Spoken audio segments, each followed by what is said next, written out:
But now, perhaps, it was time to call a halt, and that evening Mr. Hoppy was just about to go out and suggest to Mrs. Silver that she ought to weigh Alfie when a startled cry from the balcony below brought him outside. "Look!" Mrs. Silver was shouting. "Alfie's too big to get through the door of his little house. He must have grown enormously." "Weigh him," Mr. Hoppy ordered. "Take him in and weigh him quick."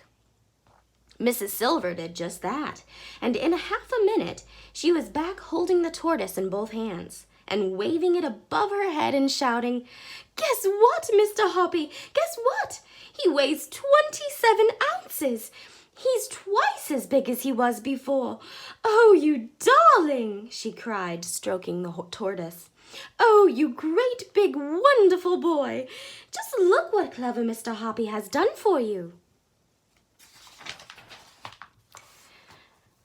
Mr. Hoppy suddenly felt very brave.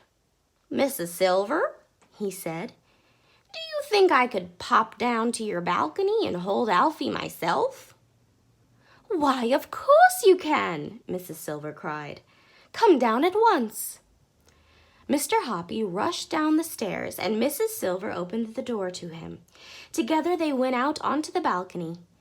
"Just look at him," Mrs. Silver said proudly. "Isn't he grand?" "He's a big, good-sized tortoise now," Mr. Hoppy said.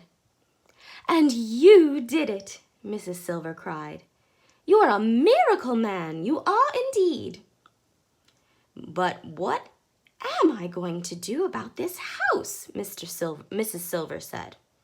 "He must have a house to go into at night, but now he can't get through the door." They were standing on the balcony looking at the tortoise who was trying to push his way into his house, but he was too big. "I shall have to enlarge the door," Mrs. Silver said. "Don't do that," Mr. Hoppy said. "You mustn't go chopping up such a pretty little house.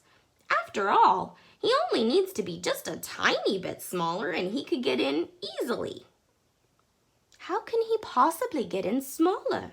Mrs. Silver asked. "That's simple," Mr. Hoppy said. "Change the magic words. Instead of telling him to get bigger and bigger, tell him to get smaller. But in tortoise language, of course."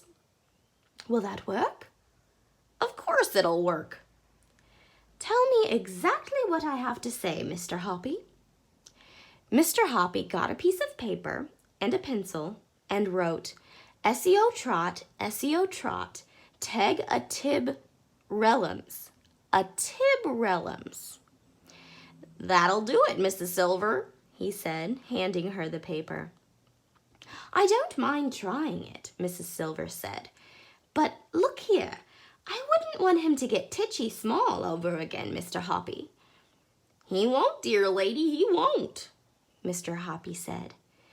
"Say it only tonight and tomorrow morning and then see what happens. We might be lucky." "If it works," Mrs. Silver said, touching him softly on the arm, "then you are the cleverest man alive." The next morning, as soon as Mrs. Silver had gone to work, Mr. Hoppy lifted the tortoise up from her balcony and carried it inside. All he had to do now was to find one that was a shade smaller so that it would go through the door of the little house. He chose one and lowered it down with his tortoise catcher. Then, still gripping the tortoise, he tested it to see if it would go through the door. It wouldn't. He chose another. Again, he tested it. This one went through nicely. Good. He placed the tortoise in the middle of the balcony beside a nice piece of lettuce and went inside to wait Mrs. Silver's homecoming. That evening, Mr. Hoppy was watering his plants on the balcony when suddenly he heard Mrs. Silver's shouts from below, shrill with excitement.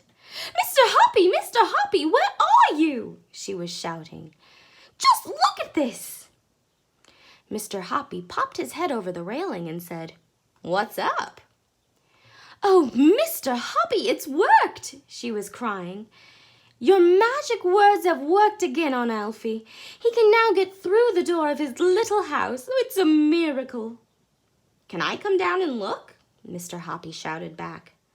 "Come down at once, my dear man," Mrs. Silver answered. "Come down and see the wonders you have worked upon my darling Alfie."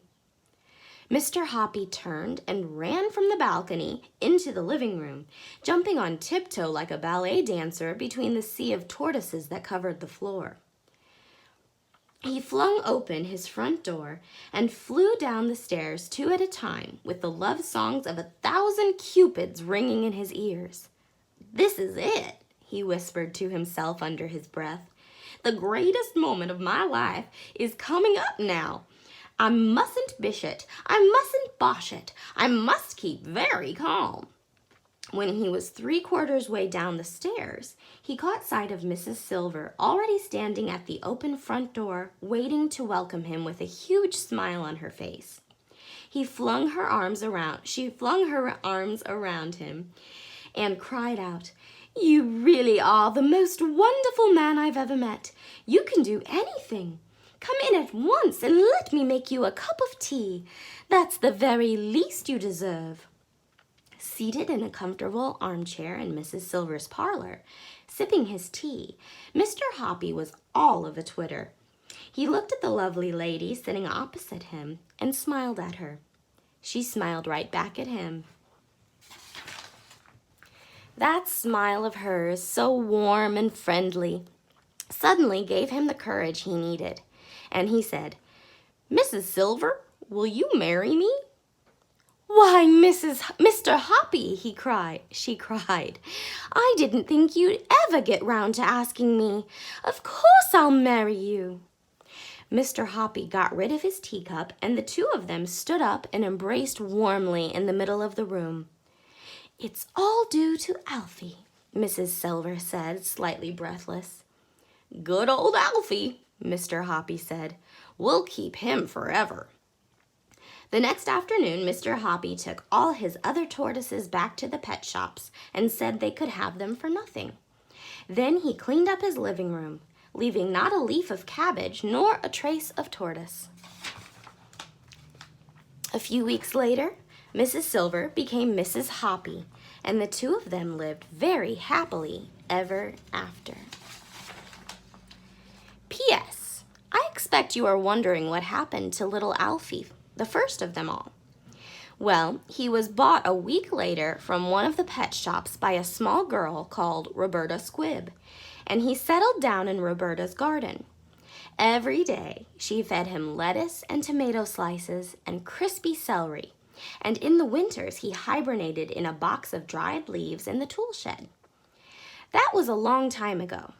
Roberta has grown up and is now married and has 2 children of her own. She lives in another house, but Alfie is still with her, still the much-loved family pet. And Roberta reckons that by now he must be about 30 years old. It has taken him all that time to grow to twice the size he was when Mrs. Silver had him. But he made it in the end. The end.